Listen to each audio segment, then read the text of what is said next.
Hi guys, welcome to this breakdown of what it means to take a vinyasa. Vinyasa flows are all about combining breath with movement. Vinyasa in Sanskrit literally means to place your limbs in a special way. So bearing that in mind, I'm just going to very quickly break down the 4 specific poses that we move through when told to take a vinyasa. Obviously, there are variations of this, which is maybe where the confusion comes in. It also requires strength in the upper body, which sometimes people don't have. Therefore, they're kind of dropping to the mat as opposed to moving with control. So we can't see that clear differentiation between the poses sometimes. So I'm here to clarify. We've got 3 options. Option 1, you come into your plank position.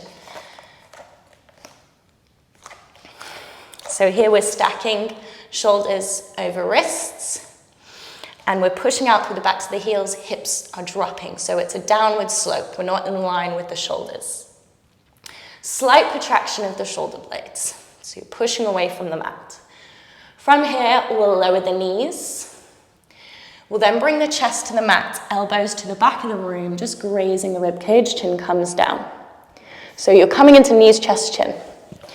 Inhale, you find a back bend, so your baby cobra, for example, shoulders away from the ears. And then bring it up onto the shins. Inhale, you're finding tabletop, giving you time to tuck the toes, and then send the hips up. Exhale, you come into your downward dog.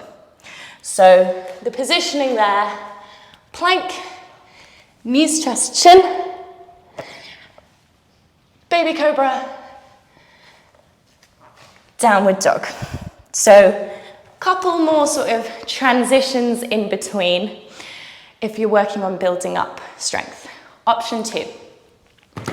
For this you will need blocks, so skip this part if you don't have them. If you do, grab them now.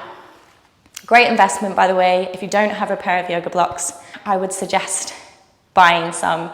You can find cheap options, Decathlon, Primark, maybe even some used ones, but you can never be too advanced for yoga blocks. Anyway, back to the point. So, you're going to place the blocks at the top of your mat in line with your shoulders. So, finding your plank position and then just positioning them right in front of your hands. What you're going to do is come down onto them, use them as a cushion, just whilst you're building strength. Place them at the top of the mat, bring your hands just behind them, find that same strong plank position, tight core. Stack shoulders over wrists. From here, you'll inhale, come to the ends of the toes so that the shoulders are actually in front of the wrists, and this allows us to come down into our Chaturanga Dandasana with the right positioning. So exhale, you're going to rest your shoulders on the blocks. This gives you time and the freedom to untuck your toes and push up into your upward facing dog. Inhale. So opening through the shoulders, we allow the hips to drop. Our thighs here are not on the mat. So often what I see is people coming down, dropping the thighs, and then kind of crunching and lifting and trying to get the arms straight. The shoulders come up.